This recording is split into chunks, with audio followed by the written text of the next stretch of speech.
Hey there. In this video, I'm going to cover both the leads and the contacts object and talk briefly about the differences between the two because they can be slightly confusing. And we will have a graphic linked in this section where you can go and kind of read side by side the differences between the two. So, first off, a lead in Salesforce is going to represent a person. So, at the end of the day, a lead is a person. So, you can see here I have a list of leads, and we can see their name and then the company to the right of it. Sometimes, as you can see on the first one, we actually don't even know the company yet. And a lead represents a person who we have not yet spoken to bilaterally. So we've not had like a back and forth communication. It is only we've tried to reach out to them, but they have not gotten back to us. Or it is they reach out to us via the website, a marketing email, some sort of inbound process, and we've not yet gotten back to them and then qualified them as well. So the last step with a lead is we want to qualify them, make sure, okay, this is a prospective client. This person should be moved down and through the sales process, at which time we will convert them to a contact. That converting or conversion process, I'll cover in a separate video, but I want to set the ground rules that a lead is primarily someone who we have not talked to about Fetch to any great extent yet, whereas a contact is someone we've had plenty of back and forth communication with. They've been vetted, they've been qualified, and they've likely gone through or are in the middle of a sales process. So, with that said, I'll jump into leads a little bit more granular. So I'll click into a lead here. And these are inbound leads, that list that I was just looking at. I'll go back and talk about that list in a second here. So when you're looking at a lead page, there's a couple things you'll see. Obviously, you'll see their name, their title, if we have it. Leads specifically will be probably the most ambiguous object you'll see in Salesforce. The reason for that is a lot of this data is self-provided from the person. And so they might come to the website and fill out a form. We do have certain required fields. However, we don't require them to give us everything. So like any normal human, there's some information they just don't feel comfortable giving up. So we'll have their name here, their title, how many days it's been since we've last spoken to them, the owner. So when it comes to leads, if it's an inbound lead, RevOps will assign a lead owner to that person depending on the account, the market, factors such as those.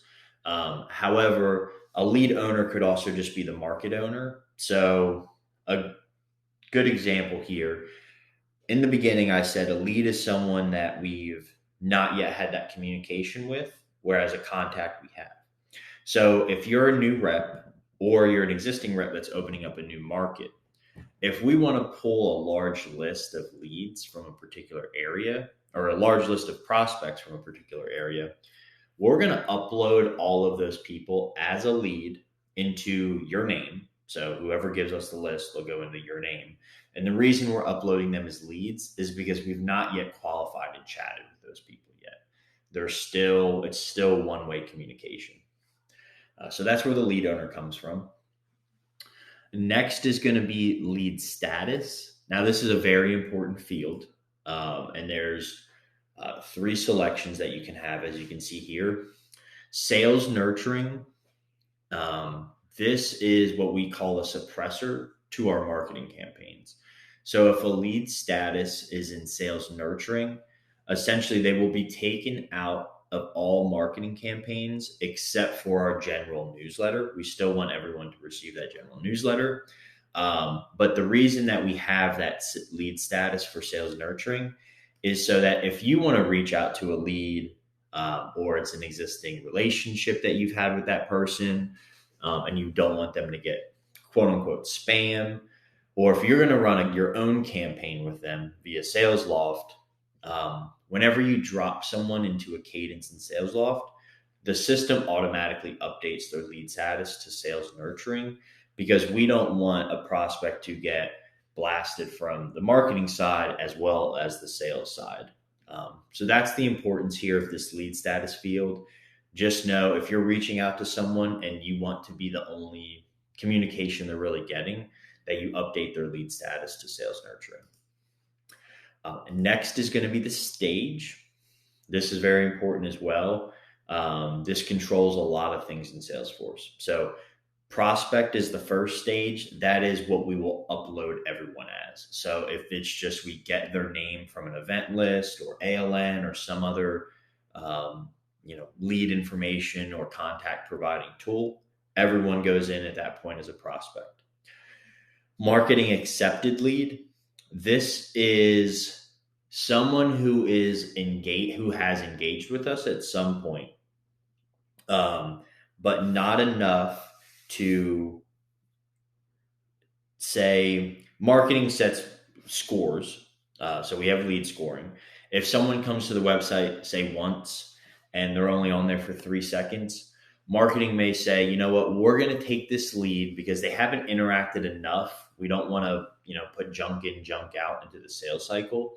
So once someone has hit a certain threshold, marketing is going to put them into more of a specific campaign that is guided towards getting them to interact or have a call to action where they reply to an email or it says, hey, click here to set something up with sales. At that point, they'll become a marketing qualified lead. A marketing qualified lead essentially is just a lead where the marketing department is saying, hey, they came through via some marketing channel, and we've determined that they are ready to be given to sales. So it could be that they go through the progression of prospect, then they marketing accepted lead, and then they interact with something and become a marketing qualified lead. Or there are just instances where someone instantly becomes a marketing qualified lead, such as coming to the website and requesting a quote immediately. They will skip all of those beginning stages and say that is immediately a marketing qualified lead because that's behavior that's indicative that someone is interested in buying. So once something becomes a marketing qualified lead, it is sales' job to reach out to them as soon as possible.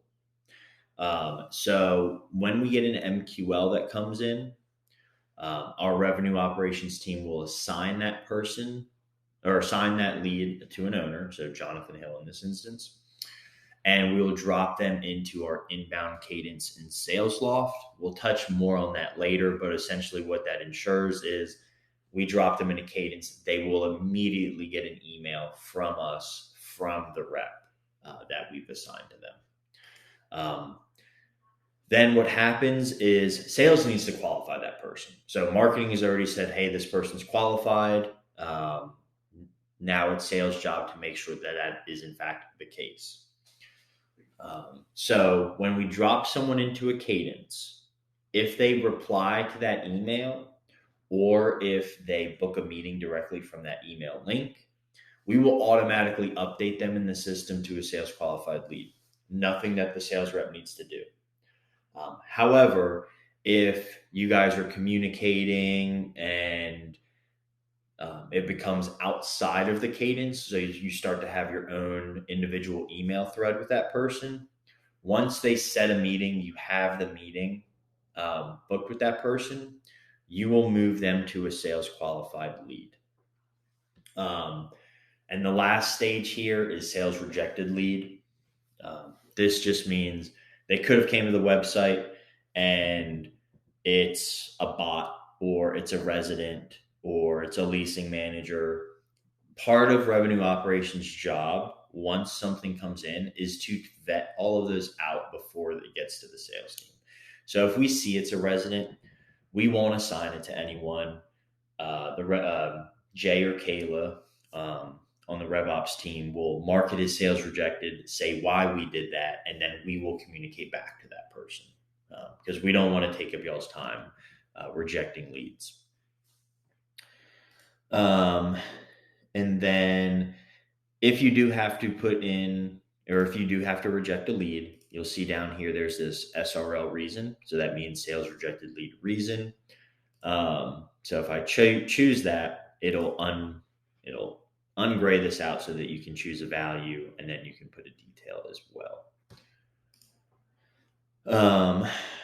And then most of these other fields you don't have to worry about. You see we do have a market field here as well. It should be filled in if a lead comes in.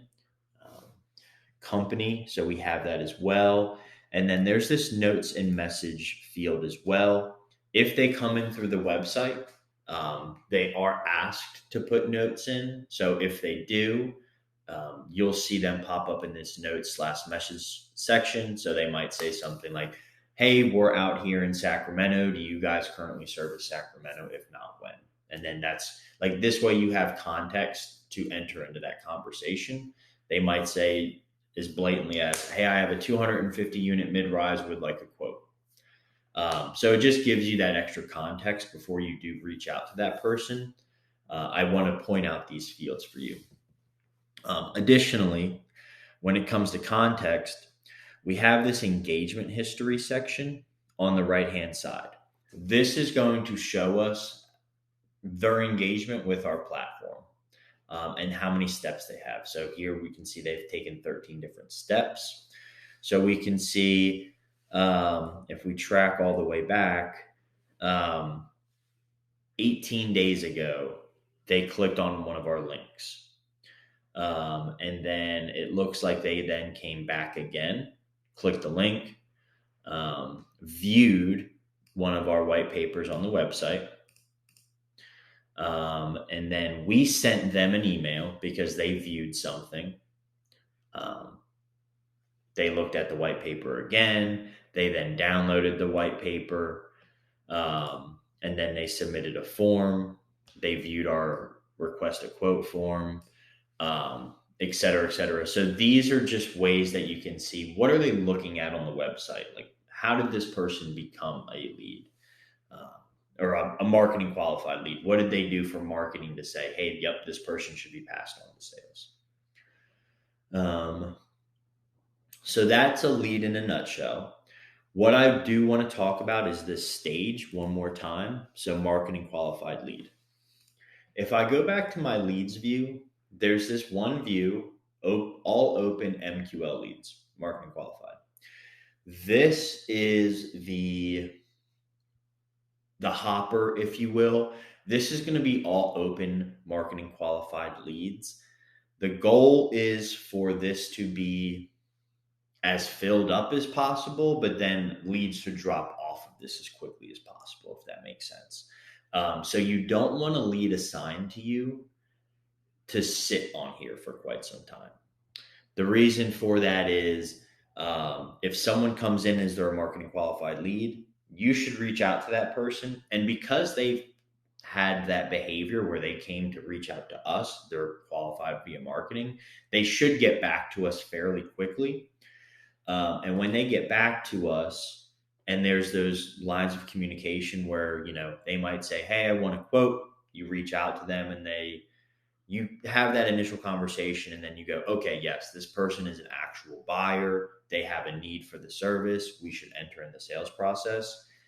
If it doesn't automatically move from MQL, marketing qualified lead, to sales qualified lead for you via that Salesloft cadence, then you should go in here and make sure that this is moved over and marked as a sales qualified lead.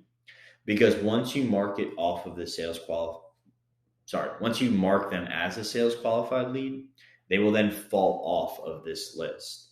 And this list gets emailed every day to every sales leader. And the notion is, hey, if there's a reoccurring theme where you have leads sitting on this list, you're not following up with them. You're not keeping them up to date.